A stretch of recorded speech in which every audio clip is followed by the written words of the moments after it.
Hi boys and girls, welcome back to Miss Coram's Corner. It is the start of Transportation Week, also known as Vehicles or Things That Go. So we're going to start it with the subway mouse. I lived in Toronto for a little bit and rode the subway almost every single day, so I really enjoyed this book. It's by Barbara Reed, and what's really cool about her pictures in her stories are they look like clay. So enjoy. The subway mouse.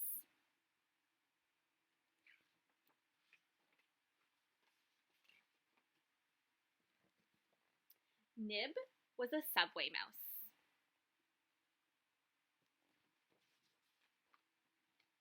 He was born into a large family that lived below the platforms in a busy subway station. The mice called their home Sweet Fall.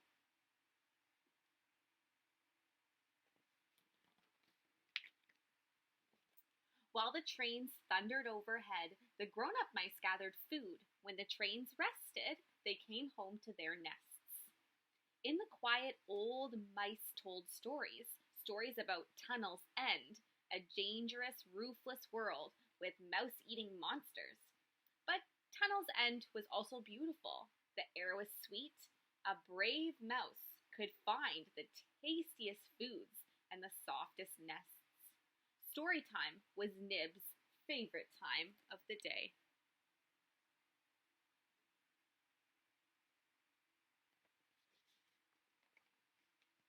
When he grew big enough to hunt for food, Nib explored the station floor. He found strange things, beautiful things, and things that reminded him of his favorite stories.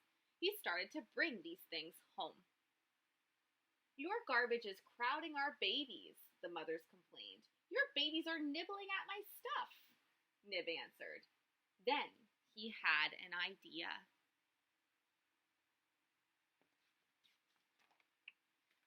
He found an empty corner and built a snug hideout. Nib loved to come home, wash up, and fall asleep, surrounded by his colorful treasures.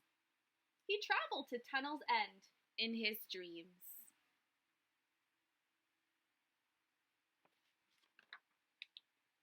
One night, Nib came home to a mess. "Nice place," said his cousin Caramel. "We fixed it up," added Ripper. "Got anything to eat?" asked Pit. They stayed all night long. Pit snored. The coming rumble of the morning's train woke the cousins. They scratched, stretched, and scampered off. "See you later, Nib," said Caramel. "We'll bring Stinky and Crumbs tonight."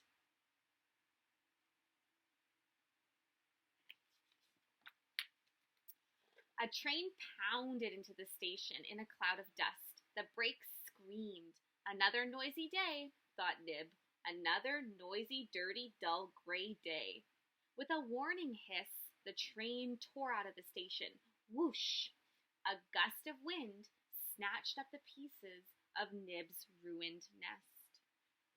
One tiny feather swirled and flew away down the tunnel and out of sight. Nib had another idea.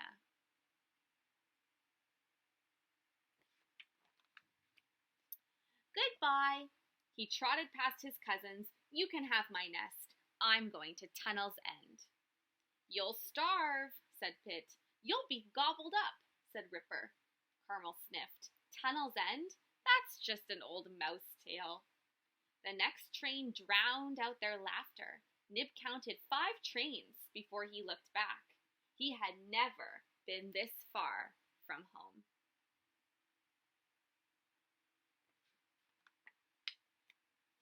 The tunnel stretched on. Nib curled in a crack and went to sleep. He woke up stiff and sore. Jogging along, he tried not to think about food. Up ahead, the tunnel brightened. Nib started to run. Tunnel's End!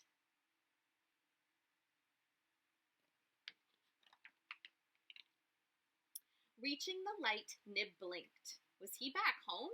"Who are you?" Nib jumped. It was a strange mouse. "My name is Nib," he pointed behind him. "I came from Sweet Fall." "Never heard of it," said the strange mouse. "I'm Lola. This is Sugar Drop." Nib pointed ahead. I'm going to Tunnel's End. Pooh, said Lola. That's just an old mouse tale. Well, said Nib, at least you've heard of it. A train came and went. Maybe I should come with you, Lola said. Maybe you should, said Nib, and started down the track. Hold it. Lola caught a wrapper in midair. No point traveling on an empty stomach. They licked the paper clean. Together they passed out of Sugar Drop into the next tunnel.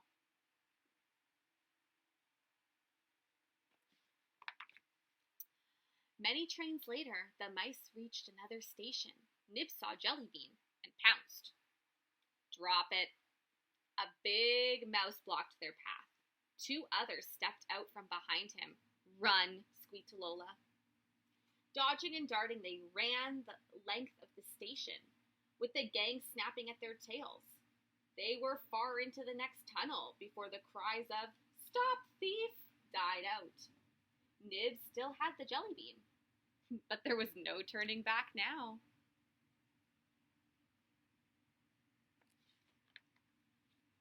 The tunnel went on and on and on. There were many stations. There was not much to eat. As they plodded along another unending curve, the last train roared past. There was no sign of a station. Lola stopped.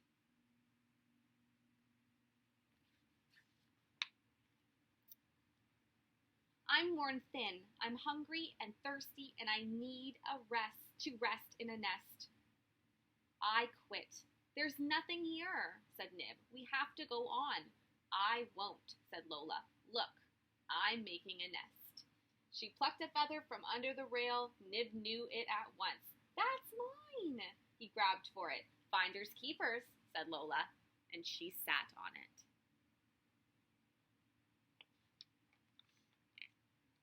A tiny far-off note echoed through the tunnel. Nib's fur stood on end. What was that? Lola's eyes grew larger. Again, they heard the small musical chirp. They stared towards the sound.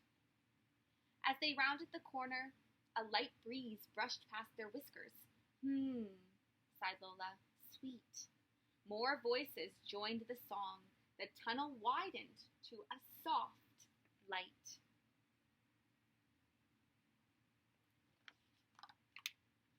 Tunnel's End, breathed Nib.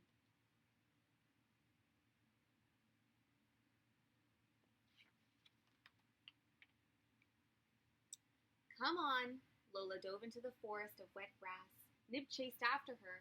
The mice raced to the hilltop, where they feasted on seeds, drank the dew, and danced in the moonlight. They slept right through the morning trains.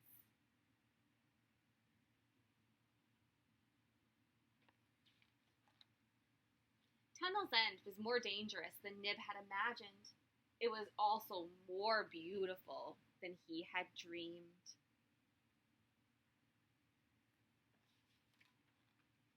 Lola made herself at home. Later, as she tucked their mouse children into a snug nest, Nib told them stories.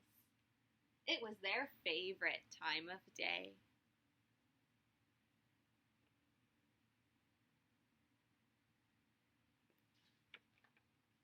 The end. Thank you so much for joining me. I hope you enjoyed the story as much as I did. Bye for now.